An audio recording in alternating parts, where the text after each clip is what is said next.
Hello my dear friends, welcome to Lucky Education. और आज हम देखेंगे लेक्चर नंबर 3 में एलुवियल सॉइल के बारे में। हम पढ़ रहे क्लास 11 की geography, India physical environment, chapter number 6 हमने स्टार्ट किया था सॉइल्स। और लास्ट वाले लेक्चर में मैंने आपको बताया था कि सॉइल्स का क्लासिफिकेशन, कितने टाइप्स की सॉइल्स होती हैं, वो सारी चीज़ें हम डिस्कस कर चुके हैं ऑलरेडी। इस वाले लेक्चर में हम एलुवियल सॉइल के बारे में जानेंगे। और आपको पहले ही आई होप आपने वो जो सेकंड वाला चैप्टर आपने पढ़ा होगा, उसमें ये सारी चीज़ें हम डिस्कस कर चुके हैं कि एलुवियल सॉइल कहाँ कहाँ पर सबसे ज़्यादा पाई जाती है। तो जो बेसिक लेक्चर है अब तक के हमारे, वो बेसिक क्या आपका जो प्रीवियस लेक्चर है वो आपके हेल्प करेंगे। जो चैप्टर आपने पढ़ रखा है सेकंड वाला, तो बहुत मज़े की बात है, क्योंकि वो चीज़ आपको पूरी ज्योग्राफी में हेल्प करने वाली है। ठीक है, एलुवियल सॉइल कुछ इस प्रकार की दिखाई देती है। स्पेशली जो प्लेन्स वाला एरिया है भारत में, नॉर्दर्न जो प्लेन्स हैं एज वेल एज जो यहाँ पर डेल्टा बनाती है रिवर्स, ईस्टर्न कोस्ट की तरफ जो डेल्टा बनाती है, यहाँ पर ये एलुवियल सॉइल आपको देखने को मिलेगी। ठीक है, मैप में अगर देखें तो ये वाला जो एरिया है ये पूरा की पूरा कौन सा है, एलुवियल वाला है। राजस्थान में भी है, थोड़ा सा गुजरात में भी है एलुवियल सॉइल, फिर उत्तर प्रदेश आपका, फिर बिहार, बंगाल, यहाँ पर ये बहुत ज़्यादा पाई जाती है एलुवियल सॉइल। और आपको मैं बता दूँ, ये वाला जो रीजन है यहाँ पर एग्रीकल्चर भी बहुत ज़्यादा होती है। यहाँ पर एक तो पानी अवेलेबल है, सॉइल फर्टाइल है, इसलिए यहाँ पर एग्रीकल्चर भी ज़्यादा होती है। और ये रीजन जो है बहुत ही बड़ा रीजन है, जहाँ पर सबसे ज़्यादा फूड ग्रेन्स का प्रोडक्शन होता है इंडिया में। और इसको हम बोलते हैं bowl of grain of bowl. ठीक है, ऐसे करके कुछ इसको बोला जाता है, ग्रेन बाउल बोला जाता है इसको। क्या बोला जाता है? ग्रेन बाउल ऑफ इंडिया, धान का कटोरा बोला जाता है नॉर्दर्न वाले प्लेन्स को। ठीक है ना। और साथ के साथ में यहाँ पर भी कुछ आपको देखने को मिलेगी, कुछ हद तक जो मतलब आपके जो डेल्टा रीजन है यहाँ पर हल्की हल्की सी आपको देखने को मिलेगी ईस्टर्न कोस्ट की तरफ। ठीक है, तो एलुवियल सॉइल नॉर्दर्न प्लेन्स में फैली हुई है और रिवर वैलीज में फैली हुई है। इसका बहुत बड़ा मतलब एक्सटेंशन पाया जाता है। यहाँ सबसे ज़्यादा जो पाई जाती है नॉर्दर्न प्लेन्स में पाई जाती है। नॉर्दर्न प्लेन्स आप अच्छी तरह से जानते हैं, ये वाले जो प्लेन्स हैं इन्हीं को हम क्या बोलते हैं, नॉर्दर्न प्लेन्स। और इनके ऊपर है हिमालय, तो हिमालय के बिल्कुल पैरेलल में ये जो सॉइल है टोटल कंट्री के 40% एरिया में ये फैली हुई है, या 40% एरिया को कवर करती है। ये एक डिपोजिशनल सॉइल है। कैसी सॉइल है? डिपोजिशनल सॉइल है। क्योंकि ध्यान देना, ये जो सॉइल है एक्चुअली आती बनती कैसे, जो ये जो पेरेंट मटेरियल है इसका वो है रॉक्स।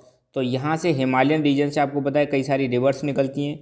ये रिवर जब वहाँ से बहती हुई आती है तो वहाँ से सेडिमेंट्स लेके आती हैं, और इन सेडिमेंट्स को ये यहाँ पर डिपॉजिट कर देती है, और डिपॉजिट करके तब जाके बनते हैं आपके प्लेन्स। तो ये डिपोजिशनल सॉइल है, और इसको ट्रांसपोर्ट और डिपॉजिट करने में हेल्प कौन करता है? रिवर्स और स्ट्रीम्स करती हैं। ठीक है, through a narrow corridor in Rajasthan they extended into plains of Gujarat. तो ये ध्यान देना, एक तो ये अपने राजस्थान में भी फैली हुई है, यहाँ पर राजस्थान में भी, इसके अलावा फिर ये गुजरात में भी इसका एक्सटेंशन देखने को मिलेगा। किसका? एलुवियल सॉइल का एक्सटेंशन आपको देखने को मिलेगा। पेनिनसुलर इंडिया की बात करें, जो आपका साउथ वाला हिस्सा है, ये हो गया आपका पेनिनसुलर वाला भाग। ठीक है, और तो पेनिनसुलर इंडिया में आपको कहाँ पर देखने की मिलेगी? जो डेल्टा नदी बनाती हैं, आपको पता है साउथ में यहाँ पर कृष्णा, कावेरी, गोदावरी, महानदी जो रिवर्स हैं ये डेल्टा बनाती हैं। तो डेल्टा जो पाया जाता है ईस्ट कोस्ट पर, वहाँ पर आपको देखने को मिलेगी alluvial soil. Alluvial soil nature में सैंडी लोम से क्ले, मतलब उसमें कैसी भी सॉइल पाई जा सकती है। एलुवियल सॉइल के भी यहाँ पर मतलब और भी रूप हैं, ये लोमी भी हो सकती है, क्लेई भी हो सकती है। देखो, लोम और क्ले ये क्या है? पार्टिकल्स के साइज है, हम पहले डिस्कस कर चुके हैं इनको। ठीक है, कि लोम क्या होता है और क्ले क्या होता है लास्ट वाले वीडियो में। और मतलब लोम और क्ले जो होता है ना, ये थोड़ा फाइन ग्रेन्स होते हैं, हल्के मुलायम ग्रेन्स होते हैं। ठीक है, तो ये सैंडी, लोमी, क्लेई कुछ भी हो सकती है आपकी एलुवियल जो सॉइल है। मतलब एलुवियल सॉइल में जो ग्रेन्स के पार्टिकल्स हैं वो थोड़े बड़े होंगे तो आपकी सैंडी हो जाएगी, और थोड़े छोटे होंगे तो बिल्कुल छोटे क्लेई, मिक्स है तो लोमी, ऐसे करके। और इसमें सबसे ज़्यादा पाया जाता है या रिच होता है, पोटास में रिच होती है। पोटास एक न्यूट्रिएंट है जो फर्टिलाइज़र की तरह काम करता है, और मतलब एग्रीकल्चर की ग्रोथ के लिए बहुत ही ज़्यादा ज़रूरी होता है। बट इसमें फॉस्फोरस नहीं पाया जाता है। ठीक है ना, तो पोटास अच्छी मात्रा में पाया जाता है। कौन सी सॉइल में? Alluvial soil. तो ये देखने को मिलेगी, ये है पूरी की पूरी हमारी एलुवियल सॉइल। फिर राजस्थान में होते हुए यहाँ गुजरात में भी ये फैले हुए हैं। ईस्टर्न कोस्ट की तरफ भी ये सॉइल देखने को मिलेगी आपको, एलुवियल सॉइल। अच्छा, बांगड़ और खादर सॉइल में आपको बता चुका हूँ, आपको सेकंड वाले चैप्टर में बताया था। तो ध्यान देना, जो मेन गंगा का जो प्लेन्स है अपर और मिडिल, वहाँ पर दो प्रकार की आपको सॉइल देखने को मिलेगी, एलुवियल सॉइल।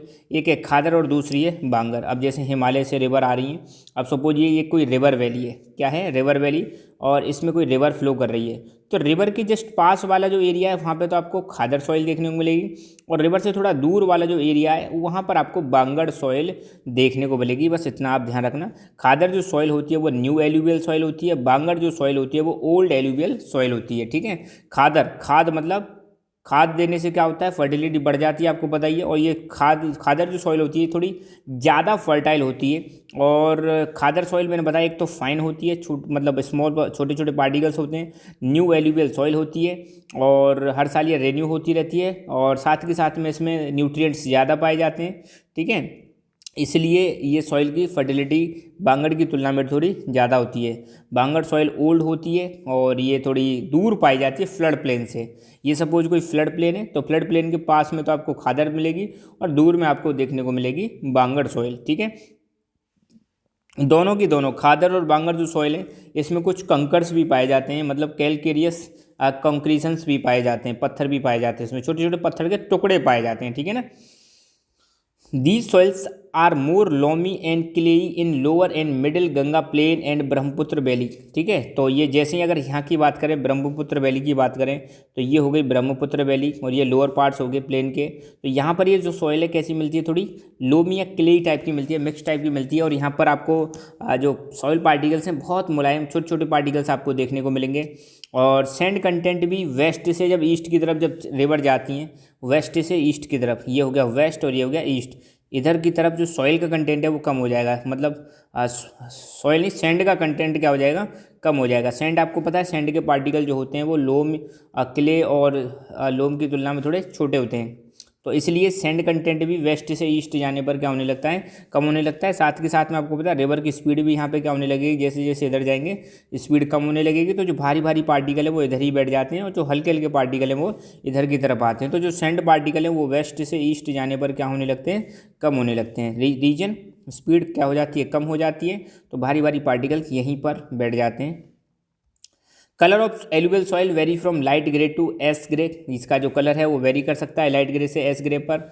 और इसकी जो शेड्स है वो डिपेंड करती है किस पर, डिपोजिशन, टेक्सचर ऑफ मटेरियल और time taken for attaining maturity, उस पर इसकी शेड्स डिपेंड करती है। और एलुवियल सॉइल जो है सबसे ज़्यादा कल्टीवेट की जाती है, भारत में सबसे ज़्यादा इसका कल्टीवेशन किया जाता है, और मतलब सबसे ज़्यादा यूज की जाती है, बहुत ही ज़्यादा यहाँ पर क्रॉप्स उगाई जाती हैं, ठीक है। तो एलुवियल सॉइल के बारे में बस इतना ही ध्यान रखना। और ये मैं बता ही चुका हूँ, सैंड के जो पार्टिकल साइज होता है वो ज़्यादा बड़ा होता है, फिर उससे छोटा सिल्ट का होता है और सबसे छोटा आपका क्ले का होगा।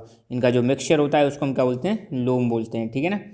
तो बस एलुवियल सॉइल के बारे में इतना ही। Thank you so much, keep learning, keep enjoying and God bless you all.